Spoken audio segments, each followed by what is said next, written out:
In today's episode of Let's Kick Dish While They're Down.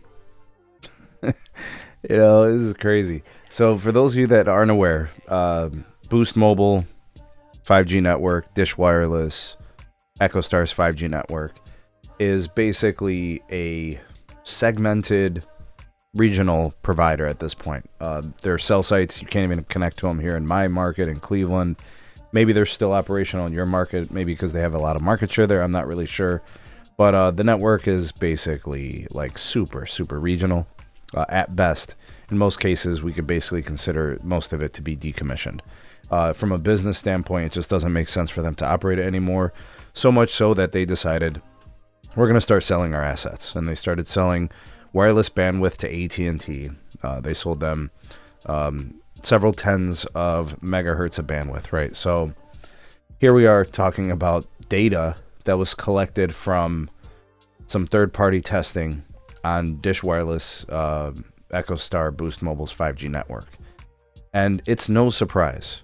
According to articles that are citing Ookla's data, so this is Ookla speed testing, Echostar's 5G network underperformed compared to other U.S. providers.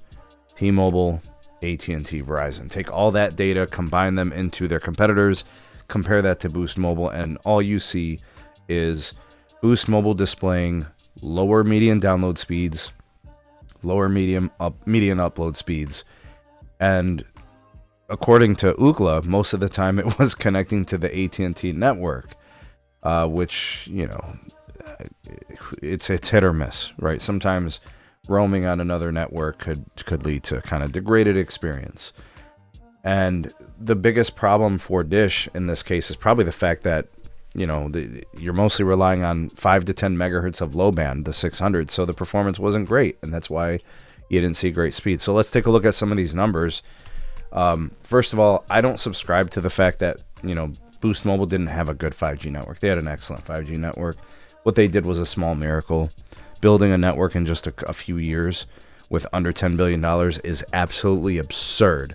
The fact that they could build a network with 5G median download speeds, upload speeds, and multi-server latency that is competitive with networks that have been under construction and maintenance and operations for decades, like Verizon's, AT&T's, and T-Mobile's. I'm just saying. Like when did T-Mobile's network exceed 150 megabits per second? A couple years ago, right? A few years ago. Dish did that from scratch in 3 years. These are the things you got to think about. This is why I said in the beginning that this episode of shit on the Dish network, people don't properly frame it. This is competitive.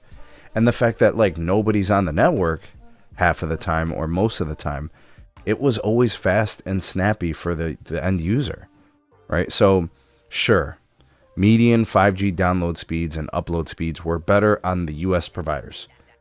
But that's simply because they have a ton more bandwidth on air. They've got multiple low bands, they've got multiple mid bands, they've been deploying and building networks for decades.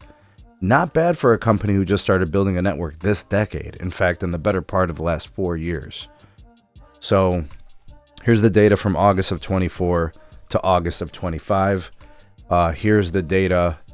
I think is this the same thing? What is this?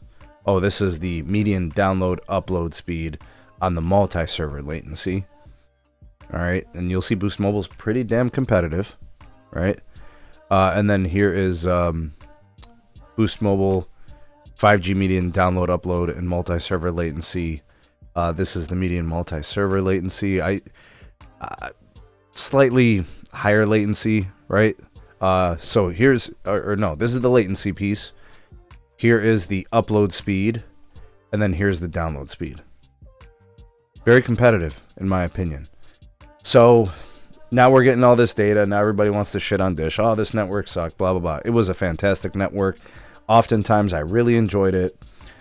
It was sometimes the best network to have because nobody was on it, right? The fact that T-Mobile, Verizon, and AT&T have extensive market share could have meant that you were on a congested network.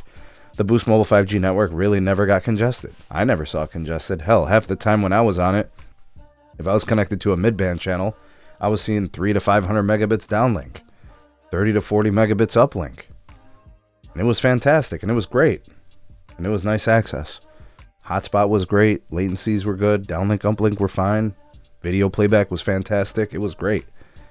The AT&T access sucks. I do not like it, and that's why I will not pay for it anymore. I've already got an AT&T line. But anyways, let me know what you guys think of the data points. Let me know what you think of the stories being printed here. Kicking them while they're down, I suppose. But hey, let's call a spade, man. They did a hell of a job. The FCC wanted that spectrum out of their hands, and they wanted it to go to, SpaceX, Starlink, and Elon, and that's where we are right now. Let me know what you think. Drop me some comments. Questions, concerns are welcome. Like, share, subscribe. Check out some more videos. We'll see you guys soon on the next one.